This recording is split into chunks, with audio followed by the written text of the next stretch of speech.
How was that transition of, learning a new defense, but also still trying to get back up to speed where you were prior to the injury? How's that kind of been? It's definitely challenging at times, but like I said, if it's something you love, something you really want to do, then you're going to do all you need to do to buckle down and get to where you want to go. What was it like last year, knowing the void you could have filled, what you expected to do, and seeing the way they struggled in the back end last year? What was it like watching? I say it was hard. It was definitely hard for me because I just wanted to be out there with the guys, and I felt like just me being an older guy and us not having a lot of older guys on the team last year, a lot of guys with experience, I feel like that would have helped a lot and came a long way just being out there with them. So when you're watching the games on TV or even on the sidelines, were you like wanting to throw stuff at the TV? Or, what was it like? I mean, there were moments, but it's emotional game. But other than that, I just want the best for the young guys coming after me because that's what Jay Ford did with me. When I first got here, he was just looking after me, making sure I was ready to go, making sure he helped me through what I need to do to improve my game. So that's all I want to do for them.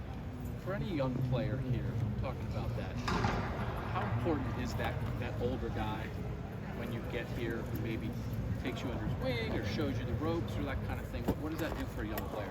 It's very important. Like I said, I had Jordan Fuller, and he was an excellent big brother. Just how he detailed the game, how he locked in the meeting room, watching film, all that. And I try to help young guys with that now because now I think of it now. I'm in that position. Yeah, it kind of happened fast, but I just try to stay on those guys and try to help them through that transition through high school to college, dealing with classes, professors, tutoring, like the hectic schedule. So. We're not trying to ask for you to give away the secrets of this defense or anything, but Coach Knowles has called this a safety-driven defense. We know how important the safeties are in this. Can you give us some sense of what you're doing pre-snap, what you're thinking, what you're looking at? No secrets, but just what's it like processing for you? It's a little bit of everything, honestly. Like you said, it's a safety-driven defense, so you have to have smart players back there, little guys that can do a little bit of everything. You never know what we're going to do. It's a lot of moving around, a lot of different parts, so it just takes a smart player to be back there. Like, how connected are you and Ronnie in that situation that, yes, you've got to be smart individually, but, right, the defense is talking, you're figuring stuff out together. Like, what is it like for the two of you guys back there? I love it. I love it. It's a lot of chemistry. Us being the older guys, we played together before. And even just these last 2 weeks in camp, like us just gelling together and just getting that chemistry, and it's pretty good. Josh, are you nervous, excited? It's been a year since you've been back in a game. I'm excited. I'm very excited. I'm more anxious than anything.